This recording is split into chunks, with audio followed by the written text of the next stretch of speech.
നമസ്കാരം. CPM-ന്റെ സംസ്ഥാന സമ്മേളനം കൊല്ലത്ത് നടക്കുമ്പോൾ പാർട്ടിക്കുള്ളിൽ വലിയ ചോദ്യചിഹ്നമായി നിൽക്കുന്നത് ഈ കണ്ണൂർ പൊളിറ്റിക്സാണ്. കാരണം CPM സംസ്ഥാന സെക്രട്ടേറിയറ്റിലേക്ക് കണ്ണൂരിൽ നിന്ന് ആരെത്തുമെന്നുള്ള ഒരു ആകാംക്ഷ രാഷ്ട്രീയ കേരളം പിന്തുടരുന്നുണ്ട്. P Sasi, P Jayarajan, MV Jayarajan എന്നിവരിൽ ആർക്കെങ്കിലും ഒരാൾക്ക് സാധ്യതയുണ്ട്. കൊല്ലം സമ്മേളനം കണ്ണൂരിൽ നിന്നും ആരെ സെക്രട്ടേറിയറ്റിലേക്ക് പരിഗണിക്കും എന്നത് ഒരു സുപ്രധാനമായിട്ടുള്ള കാര്യമാണ് എന്നുള്ളതാണ്. ശശിക്ക് തന്നെയാണ് സാധ്യത, അത് മറ്റൊരു കാര്യം. VS അച്യുതാനന്ദൻ കഴിഞ്ഞാൽ CPM-ൽ ഏറ്റവും ജനപ്രീതിയുള്ള നേതാവ് ആര് എന്ന് ചോദിച്ചാൽ അത് പി ജയരാജനാണ്.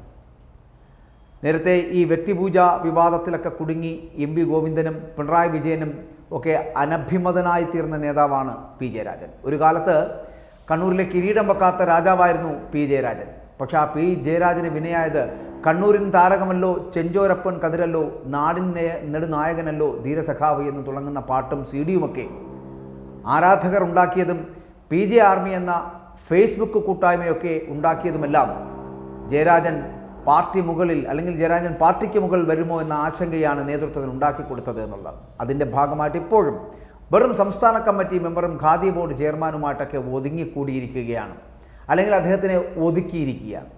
ഇന്നും ജനഹൃദയങ്ങളിൽ ഏറ്റവും സ്വാധീനമുള്ള ഈ നേതാവിനെ പറ്റിയ കയ്യബദ്ധങ്ങൾ ഇതൊക്കെയാണ്. PJ ഇനിയും വീണ്ടും ഒതുക്കും എന്നുള്ള കാര്യത്തിൽ സംശയമില്ല. ഇത്തവണ സെക്രട്ടേറിയറ്റിൽ എത്തിയില്ലെങ്കിൽ പി ജയരാജന് ഇനി അവസരമില്ല എന്നതാണ്. കാരണം ഇപ്പോൾ തന്നെ 73 വയസ്സായിരിക്കുകയാണ് ഈ ജയരാജന്. അടുത്ത സമ്മേളനത്തിൽ പ്രായം 75 കടക്കും. കഴിഞ്ഞ പാർട്ടി കോൺഗ്രസ്സാണ് സംഘടനാ പദവികളിൽ തുടരുവാനുള്ള പ്രായം 80-ൽ നിന്ന് 75-ആയി കുറച്ചത്. പി ജയരാജനെ പരിഗണിക്കുവാൻ അണികളിൽ വലിയ വികാരം ഉണ്ട്, അത് ശക്തവുമാണ്. RSSകാരാൽ അതിക്രൂരമായി വെട്ടിനുറുക്കപ്പെട്ട ജയരാജന് ഒരു കൈക്കിപ്പോഴും സ്വാധീനമില്ല എന്നുള്ളതാണ്. ജീവിച്ചിരിക്കുന്ന ഒരു രക്തസാക്ഷിയുടെ ഒരു ഇമേജ് ഉണ്ട് ഇപ്പോഴും ഈ ജയരാജന് പാർട്ടി പ്രവർത്തകർക്ക് മുന്നിൽ. മാത്രമല്ല RSS പ്രവർത്തകർ അടക്കമുള്ള നിരവധി പേരെ പി ജയരാജൻ CPM-ലേക്ക് മാറ്റുകയും ചെയ്തിരുന്നു എന്നുള്ളതാണ് യാഥാർത്ഥ്യവും വസ്തുതയും. എതിരാളികൾ അദ്ദേഹത്തെ യമരാജൻ എന്നെല്ലാം ആക്ഷേപിക്കുന്നുണ്ട് എങ്കിലും അണികൾക്കിടയിൽ എന്നും അദ്ദേഹം ഒരു ഹീറോയാണ്.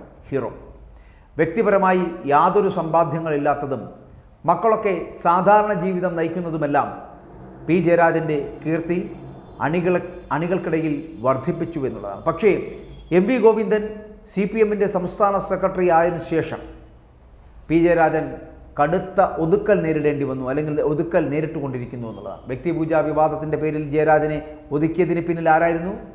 ഗോവിന്ദനാണ് എന്നുള്ള ആക്ഷേപങ്ങൾ നിരവധിയുണ്ട്. ഒരു കാലത്ത് വിജയ കോടിയേരി ജയരാജന്മാർ എന്ന് പറഞ്ഞാൽ CPM ആയിരുന്നു. പിണറായിയും കോടിയേരിയും പിന്നെ EP-യും MV-യും ഒക്കെ ചേരുന്ന 3 ജയരാജന്മാരുമായി ചേർന്ന് പാർട്ടിയെ നിയന്ത്രിച്ചിരുന്ന ഒരു കാലഘട്ടമുണ്ടായിരുന്നു. ആ കൂട്ടുകെട്ടാണ് MV ഗോവിന്ദൻ്റെ വരവോടുകൂടി ഇല്ലാതായിരിക്കുന്നത്. പക്ഷേ ഇപ്പോൾ വീണ്ടും പിണറായിയും ജയരാജനുമായി നല്ല ബന്ധം വന്നിരിക്കുന്നു എന്നാണ് അറിയാൻ കഴിയുന്നത്. പൊളിറ്റിക്കൽ ഇസ്ലാമിനെക്കുറിച്ച് പി ജയരാജൻ എഴുതിയ വിവാദ പുസ്തകം, ആ വിവാദ പുസ്തകം പ്രകാശനം ചെയ്തത് പിണറായി വിജയനായിരുന്നു.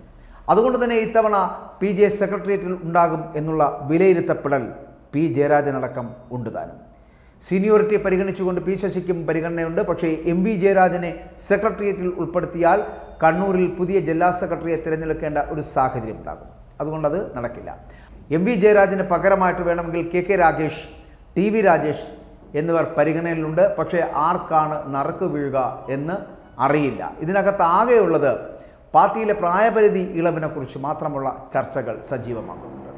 75 വയസ്സിൻ്റെ പ്രായപരിധി ഇളവ് നൽകാൻ പോകുന്നത് പിണറായി വിജയൻ മാത്രമായിരിക്കും. നിലവിൽ മുഖ്യമന്ത്രിക്ക് മാത്രമാണ് ആ ഒരു അവസരം ലഭിക്കുന്നത്. അടുത്ത LDF സർക്കാരിനെയും പിണറായി വിജയൻ തന്നെ നയിക്കുമെന്ന് തന്നെയാണ് പാർട്ടിയിലെ അനൗദ്യോഗികമായിട്ടുള്ള ഒരു ധാരണ എന്ന് പറയപ്പെടുന്നത്. എന്നാൽ 75 വയസ്സ് പൂർത്തിയായവരെ സംസ്ഥാന കമ്മിറ്റിയിൽ നിന്നും ഒഴിവാക്കി ബാക്കിയുള്ളവരെ നിലനിർത്തുമെന്നുള്ള സംസ്ഥാന സെക്രട്ടറി MV ഗോവിന്ദൻ്റെ പ്രസ്താവന നേരത്തെ തന്നെ ചർച്ചയായതായിരുന്നു. ഇതിൽ വിശദീകരണവുമായിട്ട് പോളിറ്റ് ബ്യൂറോയുടെ കോർഡിനേറ്ററായിട്ടുള്ള പ്രകാശ് കാരാട്ട് കഴിഞ്ഞ ദിവസം രംഗത്ത് വരികയും ചെയ്തിരുന്നു. അദ്ദേഹം ഇതിനെക്കുറിച്ച് വളരെ വ്യക്തമായിട്ട് കാര്യങ്ങൾ പറയുകയും ചെയ്തു.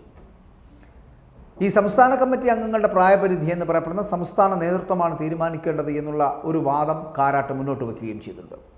ഒപ്പം ഓരോ സംസ്ഥാനത്തും ഓരോ പ്രായപരിധിയാണ് എന്നുകൂടി പ്രകാശ് കാരാട്ട് ചൂണ്ടിക്കാട്ടുന്നുണ്ട്. അപ്പോൾ ഇവിടെ എന്തായാലും ഇളവുണ്ട്. തമിഴ്നാട്ടിലും കേരളത്തിലും എല്ലാം പ്രായപരിധി വ്യത്യസ്തമാണ്. തമിഴ്നാട്ടിൽ 72 ആണെങ്കിൽ ആന്ധ്രയിൽ 70, കേരളത്തിൽ 75, ഇങ്ങനെ വ്യത്യസ്തമായിട്ടുള്ള രീതികളുള്ള പ്രായപരിധിയാണ് നിശ്ചയിച്ചിരിക്കുന്നത് എന്നാണ്. അതാത് സംസ്ഥാനങ്ങളിലെ കേഡർമാരുടെ പാർട്ടി നേതൃത്വത്തിൻ്റെ ആരോഗ്യശേഷിയും കാര്യശേഷിയും ഒക്കെ കണക്കിലെടുത്തുകൊണ്ടാണ് പാർട്ടി ഈ തീരുമാനം കൈക്കൊണ്ടത് എന്നുകൂടി പ്രകാശ് കാരാട്ട് പറഞ്ഞു വെക്കുന്നുണ്ട്. പക്ഷേ ചിലത് അതിനുള്ളിൽ ഒളിഞ്ഞു കിടപ്പുണ്ട്. CPM സമ്മേളനത്തിൽ സംഘടനാ കാര്യങ്ങൾ ചർച്ച ചെയ്യുമെന്നും വിമർശനങ്ങളും സ്വയം വിമർശനങ്ങളുമൊക്കെ ഉണ്ടാകുമെന്നും പാർട്ടി സംസ്ഥാന സെക്രട്ടറി അടക്കം ഇപ്പോൾ പ്രതികരിക്കുന്നുണ്ട്. 2022 മുതൽ 2025 വരെ എത്തുമ്പോൾ പാർട്ടി ബ്രാഞ്ചുകളുടെ എണ്ണം ഞാൻ ആദ്യം സൂചിപ്പിച്ചല്ലോ 38,426 മാറിക്കഴിഞ്ഞു. അപ്പോൾ ഇവിടെ പാർട്ടി വക്താക്കളുടെയും ഒപ്പം തന്നെ ഈ പ്രായപരിധിയുടെയൊക്കെ കാര്യം നോക്കുമ്പോൾ എൻ്റെ ഒരു അഭിപ്രായത്തിൽ 70, 72, 75 എന്നൊക്കെ പറഞ്ഞ് പല പ്രായപരിധികൾ നിശ്ചയിക്കുന്നതിനേക്കാളേറെ മുൻപ് കാലഘട്ടങ്ങൾ ഉണ്ടായിരുന്ന പോലെ 80 വയസ്സ് പ്രായപരിധി തന്നെ നിൽക്കട്ടെ. കടൽ കിഴവന്മാരോ അല്ലെങ്കിൽ ആരോഗ്യമുള്ളവർ ആകുന്ന സഖാക്കളോ ഉണ്ടെങ്കിൽ അവർ നയിക്കട്ടെ. നയിക്കാൻ മറ്റാൾക്കാരില്ലാത്തത് കൊണ്ടാണല്ലോ ഒരാളിൽ മാത്രം കേന്ദ്രീകരിച്ചുകൊണ്ട് മുന്നോട്ട് പോകേണ്ടി വരുന്ന ഒരു ഗതികേടിലേക്ക് ഒരു പാർട്ടി എത്തുന്നത്. ആ പാർട്ടി പിണറായി വിജയൻ എന്ന് പറയപ്പെടുന്ന 3 അക്ഷരത്തിലേക്ക് ഒതുങ്ങുന്നത് എന്തുകൊണ്ടാണ് എന്ന് ചിന്തിക്കേണ്ടിയിരിക്കുന്നു. CPM എന്ന് പറയപ്പെടുന്ന 3 അക്ഷരത്തെ പിണറായി വിജയൻ മാത്രമേ നയിക്കാനുള്ളൂ എന്നൊരു ചോദ്യം കൂടി പലപ്പോഴും ഉണ്ടാകുന്നത് അതിൽ മറ്റുള്ള നേതാക്കന്മാർ ഉണ്ടാകുന്നില്ല എന്നുള്ളത് കൊണ്ടാണോ, അതോ ഉള്ള നേതാക്കന്മാരെ ഉയർത്തിക്കൊണ്ടുവരുവാൻ പിണറായി അടക്കമുള്ള നേതാക്കൾ സമ്മതിക്കാത്തതാണോ? എന്തായാലും ഒരു കാര്യം ഉറപ്പാണ്, മൂന്നാമതും പിണറായി വിജയൻ അരയും തലയും കെട്ടി അദ്ദേഹം യുദ്ധത്തിനിറങ്ങുകയാണ്. 2026 നിയമസഭാ തെരഞ്ഞെടുപ്പിൽ മുഖ്യമന്ത്രിയാകുന്നതിന് വേണ്ടിയിട്ട് 2025 നടക്കാൻ പോകുന്ന തദ്ദേശ സ്വയംഭരണ തെരഞ്ഞെടുപ്പുകളിൽ എല്ലാ മേഖലയിലും ആധിപത്യം പുലർത്താൻ വേണ്ടിയിട്ട് ആ ആധിപത്യം പുലർത്തൽ ഇപ്പോൾ ഇതാ കൊല്ലത്ത് നടക്കുന്ന സംസ്ഥാന സമ്മേളനത്തിലും ഇത് CPMൻ്റെ സംസ്ഥാന സമ്മേളനമാണെങ്കിലും മുഴുവൻ സമയവും മുഴുവൻ ആൾക്കാരുടെ മനസ്സിലും ഒരേ ഒരു വികാരമേ ഉള്ളൂ, അത് പിണറായിസമാണ്. ആ പിണറായിസത്തിൻ്റെ കീഴിലേക്ക് ഒരു സംസ്ഥാന സമ്മേളനം എത്തപ്പെടുന്നുവെന്ന് പറയേണ്ടിയിരിക്കുന്നു. 1995 വിഭാഗീയതയിൽ നിന്ന് 2025 എത്തപ്പെടുമ്പോൾ സംഭവിക്കുന്ന മാറ്റങ്ങൾ എന്ന് പറയപ്പെടുന്നത് 40 വർഷക്കാലം കൊണ്ട് ഒരു നേതാവ് അപ്രാപ്യനല്ലാതായി മാറുന്നു. പകരം ഒരു നേതാവ് പിണറായി എന്ന് പറയപ്പെടുന്ന നേതാവിലേക്ക് മാത്രം ഒരു പാർട്ടി ചുരുങ്ങുന്നു. CPM എന്ന് പറയപ്പെടുന്ന പ്രസ്ഥാനത്തിനെ നയിക്കാൻ ഒരു ഏകാധിപതിയായിട്ടുള്ള പിണറായി വിജയൻ മാത്രമായി തീരുന്ന ഒരു സ്ഥിതിവിശേഷത്തിലേക്ക് പാർട്ടിയെ കൊണ്ടെത്തിക്കുവാനും കഴിയുന്നു എന്നുള്ളതാണ് ഇതിൽ നിന്ന് നമുക്ക് മനസ്സിലാക്കാൻ കഴിയുന്നത്.